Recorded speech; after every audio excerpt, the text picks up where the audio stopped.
गए पीछे ना।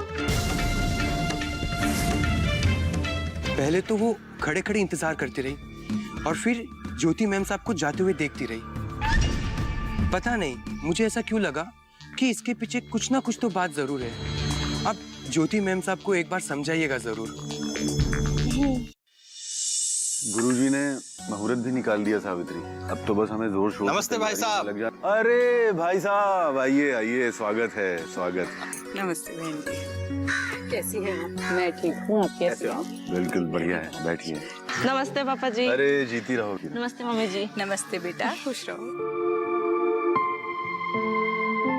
अरे रघु चाय नाश्ता लेके आओ, देखो रमन जी आए। अरे आप लोग बैठिए, मैं देखती हूँ। अरे अरे आप बैठिए बैठिए, कोई जल्दी नहीं, आप बैठिए तो सही। और बताइए, कल कुलगुरु आए थे, सारी तैयारियां अच्छे से हो गई थी? जी बिल्कुल, सब अच्छा रहा। एक तो वैसे भी वो कई कई साल में आने का समय निकाल पाते हैं। हाँ, वो तो शादी से पहले भी नहीं आ पाए थे ना। जी, इसीलिए हमने सोचा कि क्यों ना एक बार अमर और ज्योति की कुंडली उन्हें भी दिखा ली जाए। क्या बात है। ये तो आपने बहुत अच्छा किया कि दोनों की कुंडली कुलगुरु जी को दिखा ली। वैसे उन्होंने कहा क्या? नमस्कार भाई साहब। नमस्ते नमस्ते। अरे नमस्ते बहन जी, कैसी हैं आप? बढ़िया बढ़िया। बहुत अच्छा लगा आप लोग आए। और सब ठीक है ना? हाँ। नमस्ते। अरे बस बस बेटा, बस बस। बैठो बैठो। हाँ। आओ, आप थोड़ा उधर। अच्छा। गुरुजी ने तो बताया कि अमर और ज्योति की कुंडली बहुत अच्छी और उनके योग भी मिलते हैं। और हाँ, उन्होंने बताया कि इनका संतान का योग भी बहुत अच्छा है। संतान का योग तो दोनों का बहुत अच्छा है, लेकिन उन्होंने ये भी बताया कि कुछ विघ्न और बाधाएं भी आ सकती हैं। कैसी कैसी बाधा है? उन्होंने ऐसा कुछ खुलकर तो नहीं बताया, लेकिन मुझे लगता है कि उनका इशारा ही काफी है। अरे भाई साहब, इस बारे में अभी से क्या सोचना, जब समय आएगा तब देखा जाएगा। अभी तो बस एक ही सपना है कि दामाद जी और ज्योति हॉस्पिटल में बैठ के गांव वालों की सेवा करें और एक बड़े डॉक्टर के रूप में स्थापित हो जाएं। भाभी जी आप बिल्कुल ठीक कह रही हैं और भगवान की कृपा से वो समय भी बहुत जल्द आने वाला है। अच्छा बुआ जी, दीदी का है? बेटा वो अपने कमरे में है। मैं दीदी से मिलकर। अरे पहले कुछ खा तो ले। अरे बाद में खा लूंगी मैं। आप लोग भी बैठकर बातें कीजिए, मैं भी जरा ज्योति से मिलकर आती हूँ। अरे बहन जी आप तो कुछ खा लीजिए। मैं ज्योति के साथ ही खा लूंगी। अच्छा ठीक है। अरे भाई साहब आप तो नाश्ता कीजिए। हाँ हाँ भाई साहब, हाँ। लेकिन एक बात कहना चाहूंगा कि वाकई में बहुत खुशी की बात है कि ज्योति इतने ही दिनों में आपके परिवार में घुल मिल गई। बहुत अच्छी बात है ये तो। हम तो ये सोचते हैं भाई साहब कि ईश्वर की बहुत बड़ी कृपा है, जैसा हमने चाहा था हमें बिल्कुल वैसी बहू मिली है। हाँ, बिल्कुल वैसे ही। दीदी, अरे दिव्या, कैसी हैं आप? मैं बहुत अच्छी, बहुत अच्छी। मम्मी कैसी हो बेटा? बहुत अच्छी माँ। बैठिए ना माँ। वो तो तुम्हें खुश देखकर ही लग रहा है, और हमारे लिए तो यही तसल्ली की बात है कि हमारी बेटी खुश है। पिछली बार पापा और दिव्या आए थे, आप नहीं आए, मुझे बिल्कुल अच्छा नहीं लगा। लेकिन इस बार आप आए हैं ना, तो मैं बहुत खुश हूँ। आना ही था, तुमसे मिलना जो था। माँ, वो इस घर में विदाई की परंपरा है और अब तो इस घर से मेरा रिश्ता भी जुड़ गया है, तो मुझे यहाँ की परंपराओं को भी मानना चाहिए। अच्छा है कि तुम माँ बाप से मिलने के लिए भी परंपराओं के मोहताज हो। आप ऐसी बातें क्यों कर रही हैं? मैं बस इसीलिए नहीं आई। अगर आप फोन कर देती ना, तो मैं अमर के साथ आपसे मिलने के लिए चली आती। चल छोड़ ये सब बातें। ये बता, तू जो शहर गई थी टेस्ट चेकअप करवाने, ये फैसला किसका था? वो माँ, मेरा ही फैसला था। और रजामंदी परिवार की? नहीं माँ, इस परिवार के लोगों को तो पता तक नहीं कि मैं और अमर टेस्ट चेकअप के लिए गए थे।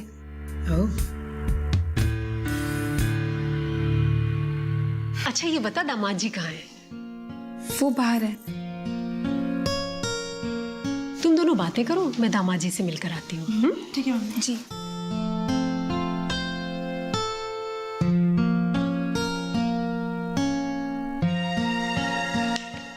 आपकी सोच में डूब गई। छोड़िए ना, मम्मी की तो आदत है बड़बड़ करने की। पता नहीं दिव्या, माँ की बातों से समझ में ही नहीं आया कि माँ खुश थी या नाराज। अरे आप टेंशन मत लीजिए, मम्मी पापा दोनों खुश हैं। अब आप छोड़िए ना, मुझे आपके साथ ढेर सारी बातें करनी है। चलिए बता, क्या खाएगी? अभी कुछ मूड नहीं है खाने का, बस आपसे बातें करनी है। चलो ठीक है।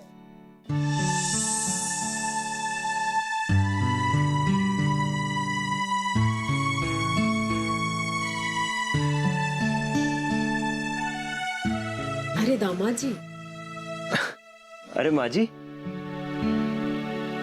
मुझे आपसे कुछ बातें करनी है। बताइए माँ जी। कुछ चीजें ऐसी हैं जो मैं समझना चाहती हूँ। जी। मेरी बेटी ज्योति इस घर की जिम्मेदारियां तो ठीक से निभा रही है ना? कैसी बातें कर रही हैं माँ जी? ज्योति से माँ पापा घर में सभी लोग खुश हैं। अच्छा, आप लोग कुछ दिनों पहले शहर गए थे टेस्ट चेकअप करवाने। रिपोर्ट्स का क्या हुआ? हमने टेस्ट चेकअप अपनी तसल्ली के लिए कराए हैं, तो ये बात मेरे और तुम्हारे बीच में ही रहनी चाहिए। ठीक है, हम ये बात किसी को नहीं बताएंगे। ना तुम्हारे घर में ना मेरे घर में। क्या हुआ? इतने हैरान क्यों हैं? मैंने कोई छुपी बात पूछ ली क्या? नहीं नहीं माँ जी, अब ऐसी बातें छुपाने के लिए थोड़ी ना होती हैं। अब ज्योति ने अगर आपको बताया है तो ज्योति ने रिपोर्ट के बारे में भी बताया होगा। ज्योति ने हमें कुछ नहीं बताया। हमें तो उस लैब के डॉक्टर ने बताया है जहां पे तुम लोगों ने टेस्ट करवाए थे, क्योंकि ज्योति को वो बहुत अच्छी तरह से पहचानते हैं। रिपोर्ट तो अच्छी है माँ जी, चिंता की कोई बात नहीं है। मैं आपसे एक बात कहना चाहती हूँ। जी। इस देश में बहुत सारे लोग ऐसे हैं कि अगर घर में बेटी हो तो वो चाहते हैं जल्दी से जल्दी उसकी शादी हो जाए और उसका घर बार बस जाए। पर वहीं कुछ लोग ऐसे भी हैं जो पढ़े लिखे हैं और अपनी बेटी को भी पढ़ा लिखा कर कुछ बनाना चाहते हैं, जैसे कि हमने किया। हमने ज्योति को पढ़ा लिखा कर डॉक्टर बनाया। मुझे माँ जी आपकी बात कुछ समझ में नहीं आ रही। ज्योति को आपने पढ़ा लिखा कर डॉक्टर बनाया और वो प्रैक्टिस भी करने वाली है। और कार्तिक पूर्णिमा को हॉस्पिटल के उद्घाटन के बाद मैंने और ज्योति ने यही सोचा है कि हम दोनों साथ में प्रैक्टिस करेंगे। वो तो मैं जानती हूँ। और ये माँ और पापा का भी सपना था कि जल्दी से जल्दी मेरा और ज्योति का हॉस्पिटल खुल जाए। ये सब तो मैं देख रही हूँ दामाद जी, मेरी चिंता ये नहीं है। पर मेरी चिंता तो ये है कि आपकी शादी को अभी टाइम ही कितना हुआ है और अभी से ये टेस्ट चेकअप आखिर क्यों? क्या ज्योति का मकसद सिर्फ माँ बन जाना है? नहीं, उसका मकसद एक डॉक्टर बनना है। कहीं आप भी तो ऐसा नहीं चाहते कि वो जल्दी से जल्दी माँ बन जाए? माँ जी, ये मेरे घर की बात है और ज्योति इस घर की बहू है। उसे क्या करना है उसका फैसला वो खुद ले सकती है।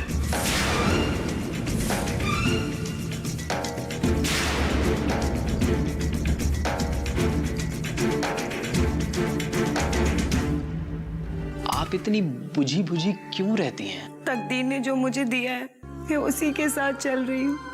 बिखर सी गई है जिंदगी मेरी, बस एक बोझ की तरह से उठाए जा रही हूँ। तोरा मन दर्पण कहलाए। ये कामयाबी है अन्नदाता की। ये कहानी है खेत और खलिहानों की। कैसे करें अपने पशुओं की देखभाल, जानिए गांव-गांव के किसानों का हाल। देखिए गांव किसान, सोमवार से शुक्रवार दोपहर 12 बजे सिर्फ डीडी किसान पर। तोरा मन दर्पण कहलाए।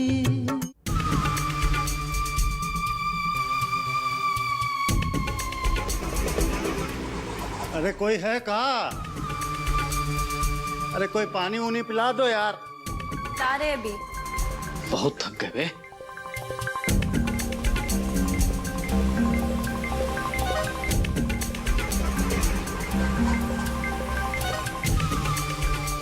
आप मिले उनसे? क्या बोल रहे थे? अरे जेल गया इंसान से मिलना कोई आसान बात है का? सेटिंग बिठाना पड़ता है, पैसा खर्चा करना पड़ता है, हजारों से लाखों। लेकिन आप तो बोल रहे थे कि आप उनसे मिलकर आएंगे। क्या जगन, समझाओ जरा इन्हें। हाँ, अब इनका क्या है? इस घर से बाहर तो गई नहीं। इन्हें क्या पता है कि बाहर का होता है, कैसा कैसा पापड़ बेलना होता है। समझाओ इन्हें। देखिए, हमने लल्लन भैया से मिलने का बहुत कोशिश किया, लेकिन अब मुलाकात 15 दिन बाद ही हो पाएगा। थोड़ा इंतजार करना पड़ेगा।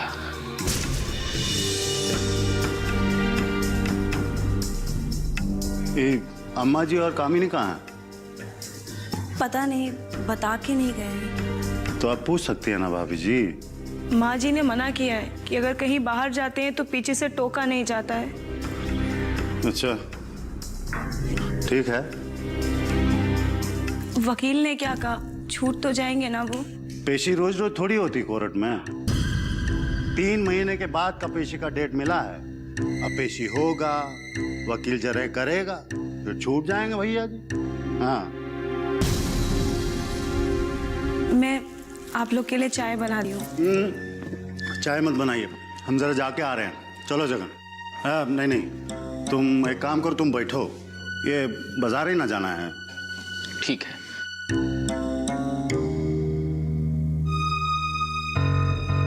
मैं आपके लिए चाय बना के लाती हूँ। नहीं भाभी, रहने दीजिए। अभय के आने तक ठंडी हो जाएगी। आप बैठिए, बैठिए। भाभी, एक बात पूछें आपसे? जी पूछिए। आप इतनी बुझी क्यों रहती हैं? तकदीर ने जो मुझे दिया है, मैं उसी के साथ चल रही हूँ। बिखर सी गई है जिंदगी मेरी, बस एक बोझ की तरह से उठाए जा रही हूँ। भाभी, हालात अच्छे बुरे सबके लिए होते हैं। लोग हालात से लड़ते हैं, लेकिन हमें तो लग रहा है कि आपने अपने आप को हालात के हवाले कर दिया है। ऐसे ही समझ लीजिए आप। टूटने तो मैं पहले ही लगी थी, लेकिन जब इन्हें गिरफ्तार किया गया, बिल्कुल बिखर गई, टूट गई मैं। माँ, जब बहुत थक गई हो ना? अरे बेटा क्या करूं। नमस्ते।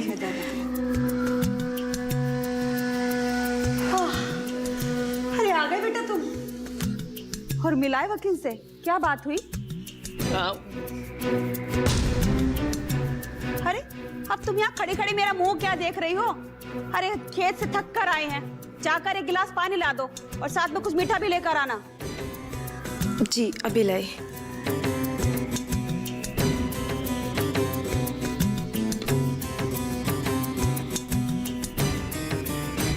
अरे वकील से मिले? क्या बातचीत हुई? वकील ने कहा कि लल्लन भैया का केस ना पुलिस वाले ने बहुत ही मजबूत बना दिया है, तो उनकी जमानत में ना बहुत दिक्कत आएगा। इंस्पेक्टर आशीष ने जानबूझकर मौसी के कहने पर भैया का केस मजबूत बनाया होगा, ताकि भैया को जमानत ना मिले।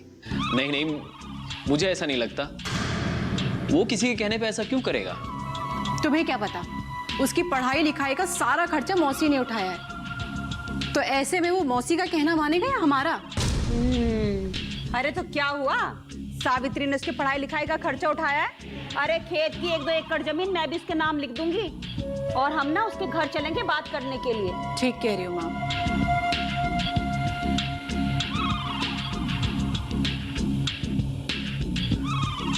मैं मिठाई लेकर आती हूँ। अरे तो एक ही साथ नहीं ला सकती थी? जा। मैं लाती हूँ। बिरजू अपनी पत्नी के इलाज के लिए मुझे अपने घर पर लेकर गया और बिंदु बीमार भी नहीं थी। और अंबिका मौसी को ये बात पहले से मालूम थी कि मैं वहां आने वाली हूँ। मेरे निकलते ही अंबिका मौसी बिरजू के घर के अंदर चली गई। तोरा मन दर्पण कहलाए।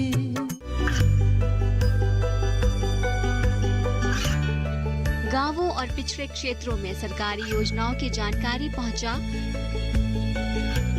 देश में कौशल और क्षमता विकास कर ग्रामीणों को सामाजिक बदलाव और विकास से जोड़ने की दूरदर्शन किसान की पहल चौपाल चर्चा देखें सोमवार से शुक्रवार सुबह 9 बजे। तोरा मन दर्पण कहलाए। अरे दिव्या क्या हो गया? ऐसी कौन सी बात हो गई कि तू मुझे यहाँ लेकर चली आई?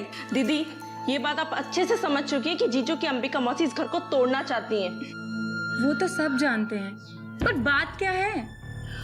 वो दरअसल आज भुवन ने ऐसी बात बताई जिसे सुनने के बाद मुझे शक होने लगा है कि इसके पीछे वजह कुछ और तो नहीं। कैसी बात? कल आप बिरजू के घर गई थी उसकी बीवी का इलाज करने। हाँ, पर वो बात तुम्हें कैसे पता है? आपने उसकी बीवी का इलाज किया था? मैं उसका क्या इलाज करूंगी? उसे तो कुछ हुआ भी नहीं था और मैंने तो उसे दवाइयाँ लिखकर दे दी। अब तक तो वो ठीक भी हो गई होगी। पता है दीदी, जब आप बिरजू के घर गई थी और उसके घर से जब बाहर निकली थी तो एक तरफ अंबिका मौसी छुपी हुई थी। क्या? वो वहाँ क्या कर रही थी? यही बात तो शक करने वाली है दीदी। जब आप बिरजू के घर से बाहर निकल रही थी तो अंबिका मौसी सामने आई थी। पहले तो वो आप लोगों को जाते हुए देखती है, उसके बाद वो बिरजू के घर चली जाती है। आखिर क्यों? नब्ज तो ठीक है, बुखार भी नहीं है। क्या सोचने लगी दी? बस उसी घटना के बारे में सोच रही हूँ। जब मैं बिंदु के घर पे गई वो बिल्कुल ठीक थी। उसने मेरे लिए चाय भी बनाकर रखी थी। ये देखकर मुझे बहुत अजीब लगा। पर अंबिका मौसी बिंदु के घर पे क्या करने गई थी? वो भी छुप छुप कर। ये बात मुझे भुवन ने बताई थी कि अंबिका मौसी काफी समय से वहां छुपी हुई खड़ी थी। वो बस आपके निकलने का इंतजार कर रही थी। उस औरत को अच्छे से पता था कि आप इलाज करने वहां गई हैं। दी, हो न हो यहाँ कुछ न कुछ गड़बड़ तो जरूर है। किसके बारे में बात हो रही है?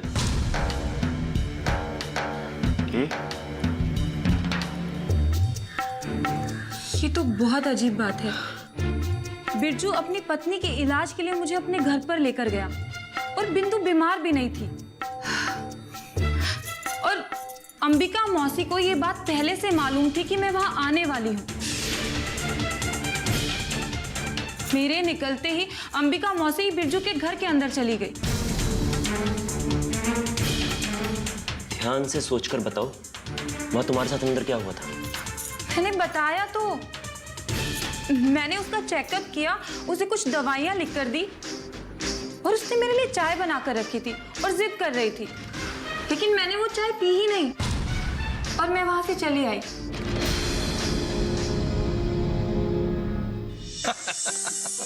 एक बात कहना चाहूंगा भाई साहब कि आपके घर जब भी आते ना हम, मन प्रफुल्लित हो जाता है। हाँ बिल्कुल।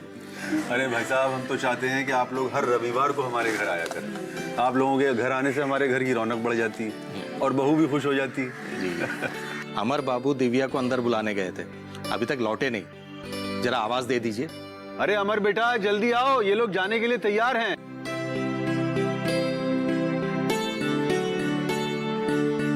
खुश रहो बेटा, खुश रहो। बहन जी, हमें भी यहाँ आकर बहुत अच्छा लगा। दिल खुश हो गया है यहाँ आकर। ऐसे तो पूरा गांव जानता है कि आपका परिवार एक आदर्श परिवार है और मुझे पूरा यकीन है कि मेरी बेटी इस परंपरा को जरूर आगे बढ़ाएगी। बिल्कुल ठीक कह रही हैं बहन जी। आपकी बिटिया तो है ही इतनी प्यारी। और फिर वैसे भी हमारा तो सारा विश्वास, सारी उम्मीदें ज्योति से ही है। आप बिल्कुल सही कह रही है बहन जी। परिवार को समझदारी और सूझबूझ के साथ में आगे बढ़ाना चाहिए, ना कि किसी की बातों में आकर और किसी के बहकावे में आकर। भाई साहब, वक्त हो गया, हमें चलना चाहिए। आती रहिएगा बहन जी, ख्याल रखना अपना। बाय जीजू, ख्याल रखना अपना। चलो चलो मम्मी।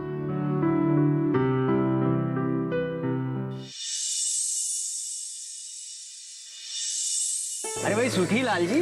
हाँ साहब। आपका बेटा महेश कहाँ गया? दिल्ली गया साहब, नौकरी लग गई ना उसकी। बहुत अच्छा। तो चाय बनाइएगा एकदम कड़क। जी साहब। आपकी दुकान तो सरकारी हो गई। जी साहब। सरकारी कैसे मामा जी? अरे सरकारी लोन से चमकाया है अपनी दुकान। अमर, क्या बात है? फोन पर किस बात का जिक्र कर रहे थे? कौन सी टेंशन वाली बात है?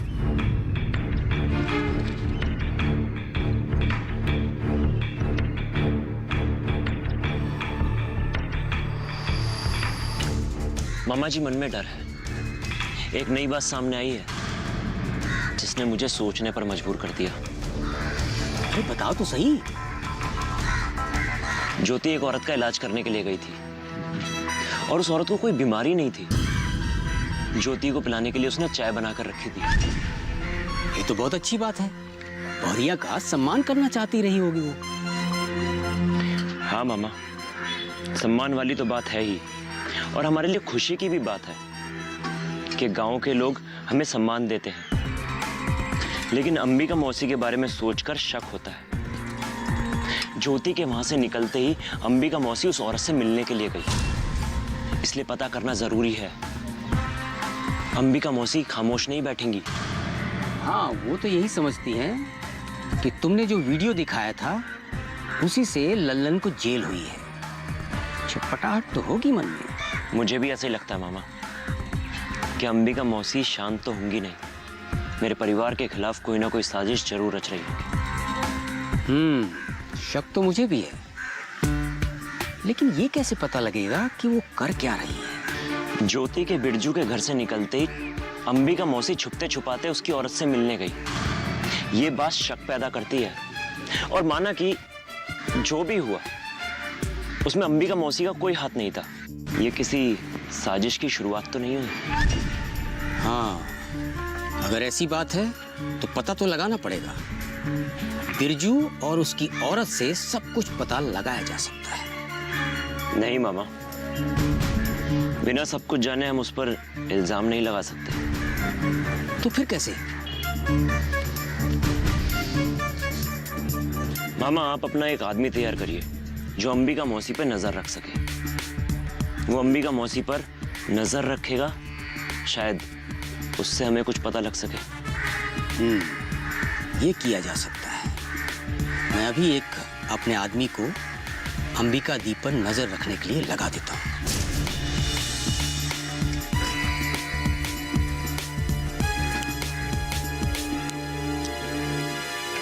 अरे सुंदर, कहाँ हो तुम? फौरन आकर मुझसे मिलो।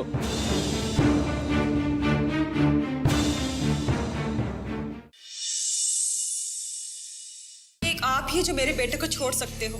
देखिए, आपके बेटे ने एक मासूम लड़की का कत्ल किया है। किसी भी हालत में वो बच नहीं सकता। आप कहो तो 1-2 एकड़ जमीन आपके नाम लिख सकती हूँ। एक मिनट, आप मुझे खरीदने की कोशिश तो बिल्कुल मत करना, वरना मैं आपको भी गिरफ्तार करने पे मजबूर हो जाऊंगा। आपको खुद को अंदर से मजबूत करना होगा, वरना आपको जिंदगी जीना दुश्वार हो जाएगा। मेरी माँ कहती है, जो अपनी अहमियत नहीं समझता तो दुनिया उसकी अहमियत नहीं समझती। मन ही चाह